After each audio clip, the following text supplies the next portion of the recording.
to tell us all we need to know about the medical side of this and the market side of this. Joined right now by Dr. Stephen Greer. He's the author of the book, The Medical Advocate. He's was a Wall Street analyst and portfolio manager. And, right now, federal governments are rushing around to contain the COVID and keep their economy stable. Dr. Greer, you know a lot about both of these things. Thanks for joining us today. And he's also, as I mentioned, the author of the book, The Medical Advocate. Hey, Doc. Yes. Hi. Nice to be back. Good to be back with you. So what do people need to know? I mean, the market's selling off like mad, 18.6. I had an 18,000 call out there for about 10 days now. I thought that was the next support level. What are you thinking? About the markets? Yeah. That's a good question. I might personally start putting some money in but in terms of, you are better at that than I am. I've always been a fundamental analyst just looking at individual stocks.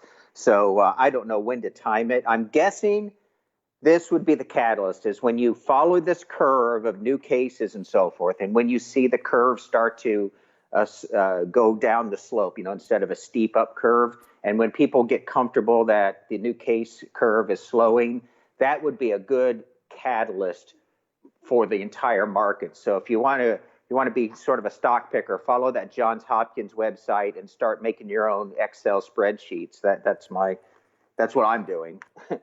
But so I am trying to get people as much information as possible. You said that Johns Hopkins.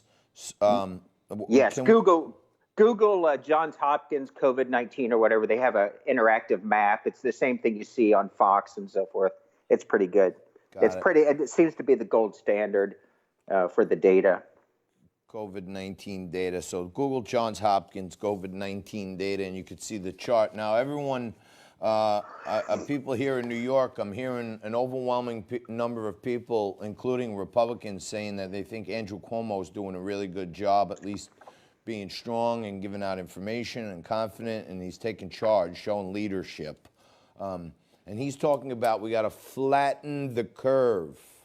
He keeps saying the curve, because if they could flatten it, then we won't get swamped and overwhelmed at the hospitals. Can you tell us what that means from a medical perspective and staffing in hospitals and stuff? Well, yes. I mean, one thing's for sure is you can stop an infection if you keep everyone in their house, but that's not rational, feasible, and we've never done it before. So you've got to put in perspective. Is this some science fiction virus that's truly killing people on the street?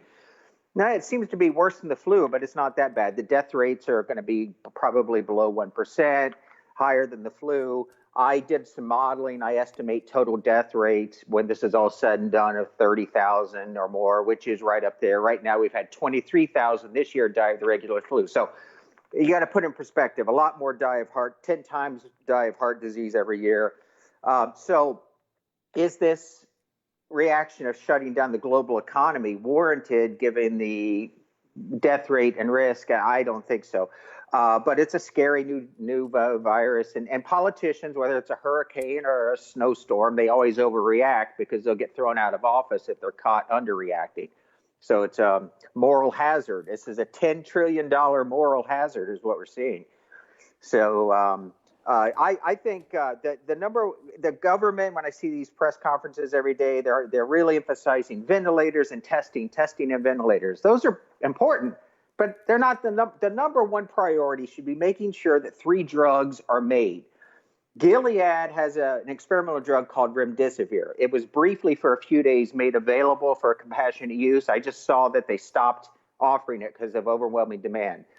And then you have the more common chloroquine and the antibiotic azithromycin. Those 3 drugs need to be made. Now, I mean, in terms of the War Powers Act and so forth, they need to go to Gilead and any other pharmaceutical company and say, make this stuff now. Because if you treat the patients early, you won't need a ventilator. That's the point. Ventilators are important, but by the time you need a ventilator, you're pretty far off. Let's prevent that. Let's prevent the lung damage with the drugs. So the number one priority should be the medications. Hey, Doc, I'm sorry. I just want you to go back for 1 minute so I can keep sharing information. You said Gilead has a drug. What was the name of that drug? Yeah,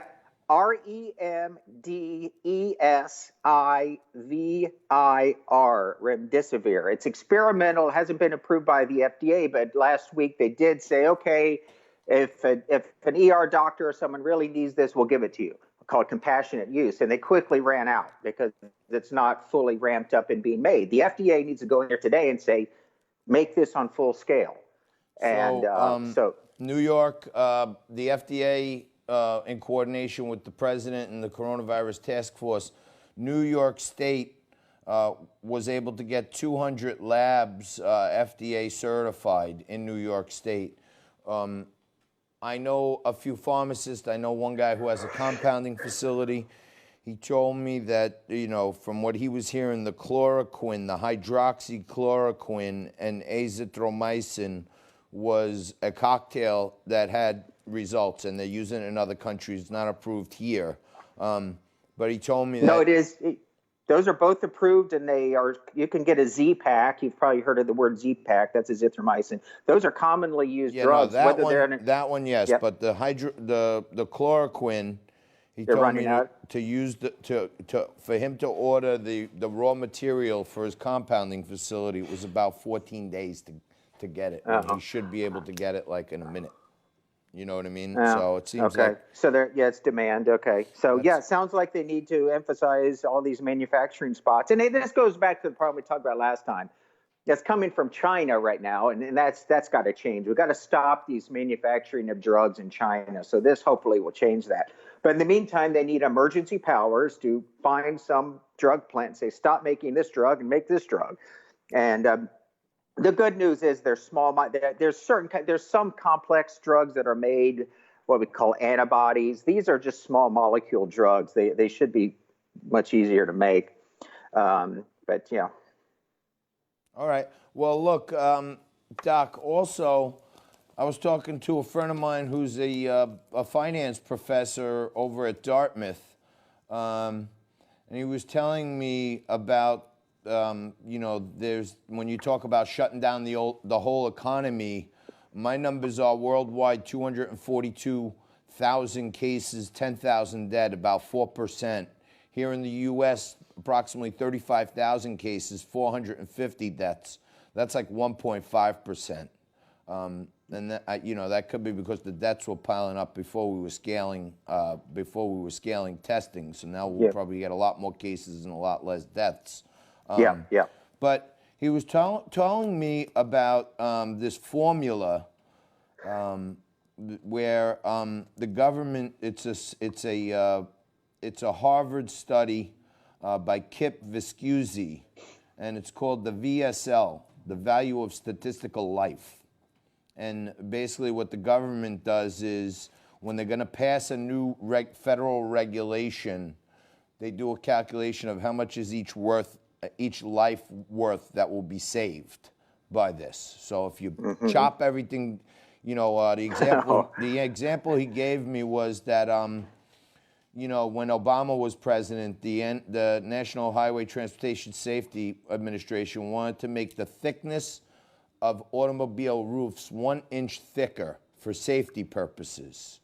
And then, you know, they basically worked their way into how many more lives will be saved by this, and how much will be the cost to the manufacturers and the producers, right? And this thing is called the value of statistical life. In that case, they came to an agreement that it was worth $15 million per life. Okay, right? That's to pass that regulation. Now, what he said to me was, if you consider that half of all of our healthcare costs are spent in the last 2 years of life, you follow me on that? That's one of his theorems, or you know, that may be statistical for all I know, but approximately half of all healthcare costs to a human are in the last 2 years of life. So he was saying to me, you know, riddle me this, JT.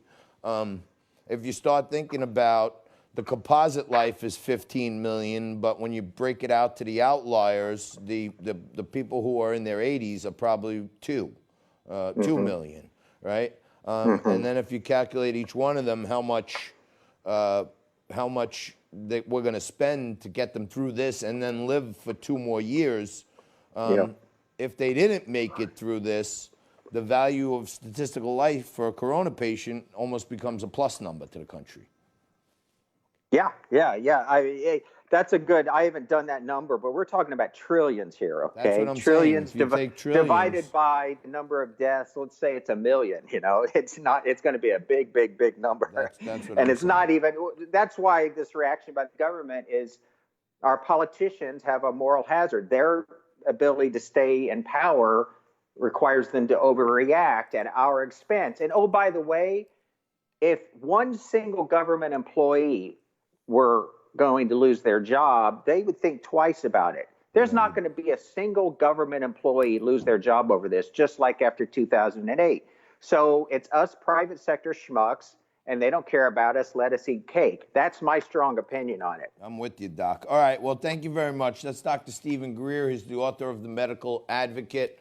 Me and you, I'm going to hook up with you offline, Doc, and we we may have to write an op-ed or something and figure out like how much does it cost our economy to do this, and how much is the value of a statistical life of someone over 80 who has a respiratory issue. Well, Trump is already saying that. He tweeted it, the same thing at midnight. That's what he's hinting at. So over the next 7 days, you're going to see Trump and the Republicans say that more and more. So look for all of these home quarantines to be lifted really soon, I predict. I think you're right. I think you're right about that. All right, that's Dr. Stephen Greer. Thank you very much, Doc. Thanks, Mike.